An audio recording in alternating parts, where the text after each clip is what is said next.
very grave concern to you, sir, for which I've already sought your protection. Today, while protesting, it was a peaceful protest. I was standing outside just below the staircase of Makar Dwar. Something happened to me which I really feel disheartened. Leader of opposition of the Lok Sabha, Sri Rahul Gandhi ji, came in very close proximity of me, and I really feel uncomfortable, and he started shouting at me, which I felt is very unbecoming of a leader of opposition.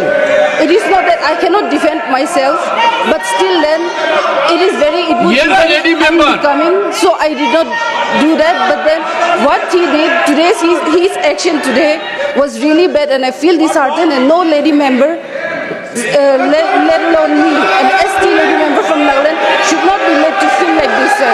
So therefore, I seek your protection on this matter, for which I've already served notice to you, sir.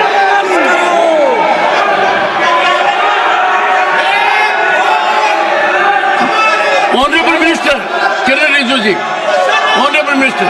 Lok Sabha में नेता प्रतिपक्ष ने जो आज कारनामा किया, हमारा lady सांसद को धकेल करके फिजिकली जो चार्ज किया और लोकसभा के 2 और सांसदों को श्री राहुल गांधी ने इतना जोर से धक्का मारा, खून निकला, हॉस्पिटलाइज हो गया। ये जो कांग्रेस पार्टी का बिहेवियर है, ये इतना शर्मनाक है, हम विश्वास भी नहीं कर सकते हैं। हमारे पास संख्या है, हम डरने वाला नहीं है, लेकिन हाथापाई करके हम एक दूसरे को मारा मारी करके संसद को हम इस नीचे स्तर तक हम गिराना नहीं चाहते हैं। आप सब कांग्रेस के सदस्यों से मैं हाथ जोड़ के कहना चाहता हूँ, श्रीमान राहुल गांधी जी का जो व्यवहार के लिए पूरा कांग्रेस सदस्य इस सदन से माफी मांगे, देश से भी माफी मांगे।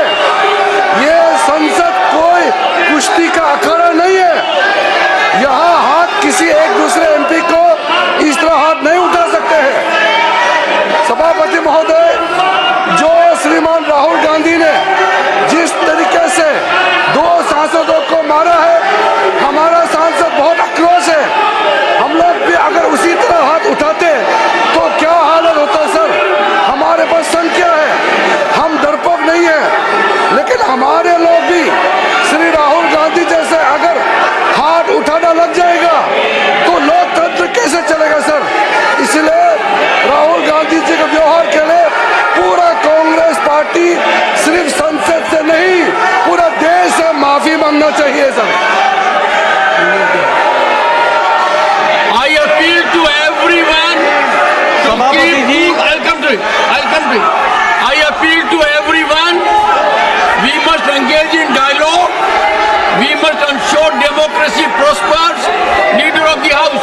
सभापति जी, जिस तरीके से संसद में संविधान पर चर्चा हुई, जिस चर्चा में कांग्रेस पार्टी पूरी तरीके से एक्सपोज हो गई, पूरी तरीके से एक्सपोज हो गई।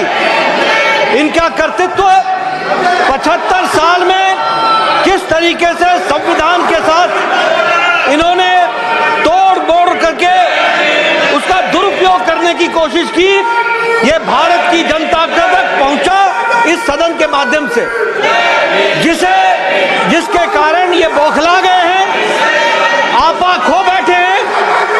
और आज जो लीडर ऑफ ऑपोजिशन श्रीमान राहुल गांधी ने जिस तरीके से आज गैर प्रजातांत्रिक तरीके से प्रजातांत्रिक व्यवस्था में लोग जो हमारे सांसद थे वो प्रदर्शन कर रहे थे, उनके साथ धक्का मुक्की की, जिसमें हमारे 2 सांसद घायल हुए,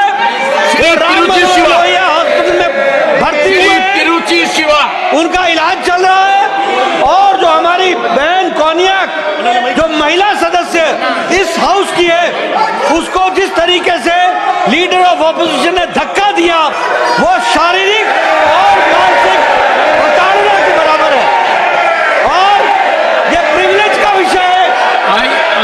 I have received a communication from Konyak, Honorable Member Parliament, and she has met me in my chamber also. I am looking into it.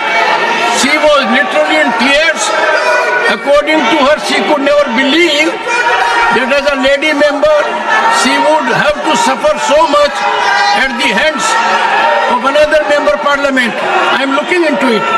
जी, सभापति जी, मैं ये कहना चाहता हूं कि यह सदन इस घटना की कड़े शब्दों में निंदा करता है और मैं प्रस्ताव लाना चाहता हूं कि जो हमारे लोकसभा के लीडर ऑफ ऑपोजिशन हैं, उनके कृत्य के लिए आज जो उन्होंने किया है उसको कड़े शब्दों में यह सदन कड़े शब्दों से निंदा करता है, भर्त्सना